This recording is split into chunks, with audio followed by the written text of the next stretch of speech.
What's going on, everybody? This is Zach Dresch, and you are watching the Dresch Code, home of all things music from a Dresch perspective. Today we're going to be reviewing the brand new album from Bad Sons. This album is called Apocalypse Whenever. Bad Sons is a four-piece rock band from California consisting of frontman Christo Bowman, Gavin Bennett, Miles Morris, and Ray Libby. They've been taking the world by storm the last 10 years, especially when they had things kick off in 2014 with their lead single, Cardiac Arrest, and that album, Language and Perspective, really took things by storm, and they've been rocking the world ever since.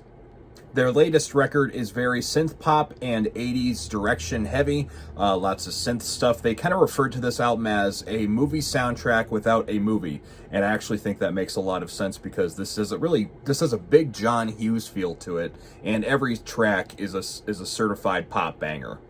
Looking back on the first couple albums, the band had more of a post-punk, indie rock kind of a vibe to them, and then their third album, Mystic Truth, was a lot more straightforward pop rock, and I really liked that direction. It kind of felt like a little more of a straightforward, less of a post-punk vibe, and I really dug the songs on that one. This new album kind of takes everything and mixes it in one blender. You've got the pop rock stuff, and you've also got the synth pop heavy stuff, and kind of post-punk subtly in there, not too strong. This album kind of takes all of those ingredients from the first three albums and mixes them into one new thing, which I think is a really cool direction.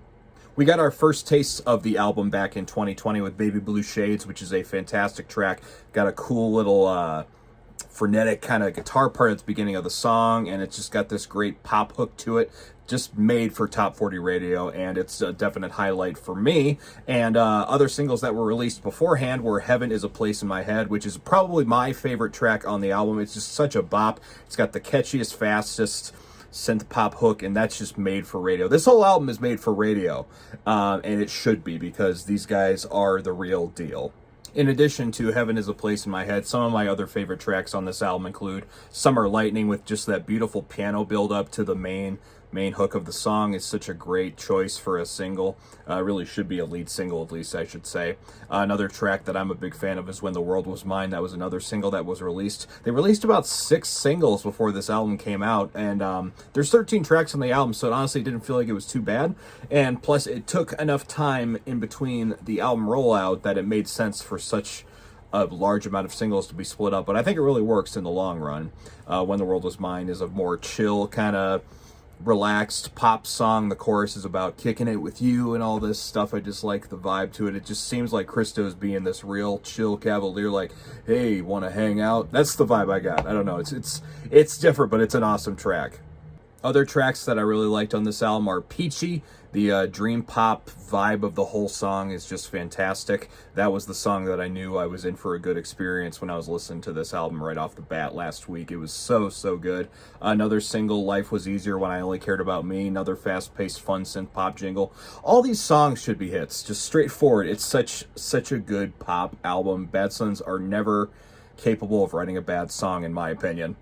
I must say, every track is just densely layered to the point where you pick out new things every time you listen to another track. Like you catch on Miles Morris's catchy drum parts, like they're all over the place with the rims and everything. They're just so cool. There's so many cool dynamics on this album. They're not just another pop song, there you go. It's a pop song. There's a lot of little elements that make each track just stand out from one another, and that's what makes this album so great. I also got to give it up to Gavin Bennett, because his bass playing is just so damn good, and he holds the band down so well, and he makes every track just pop so good.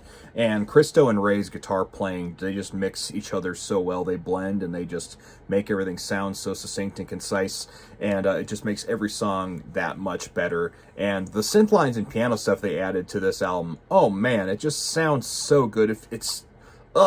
I just can't say enough good things about it. And there's also some ballads on this album that I think are really good. For example, Wishing Fountains is such a beautifully done acoustic song with a lot of different layers to it. One of my favorites off the album for sure. There's a lot of cool piano stuff in the last track, Symphony of Lights, that's just beautifully done. Everything is just arranged with the most precise and perfectionistic, in a good way, outlook, that you just can't help but admire how well each track is made. Also, track 11, Silently Screaming, has a saxophone solo. Holy crap, that is awesome. You need more saxophone solos, people. More saxophone solos. More saxophone solos. all of my rambling aside, this album is probably an early contender for album of the year, if not top 5, probably down the line. I'm going to keep listening to this album throughout the year and just get more and more hooked on it, and you should too. I am giving this album a strong 4.5 Fro picks out of 5. Thanks everybody for watching the video. What were your favorite songs on the album? What were your least favorite songs? Let me know in the comments down below. Be sure to like and subscribe and hit the bell for notifications. And we'll see you on the next video on the Dresch Code.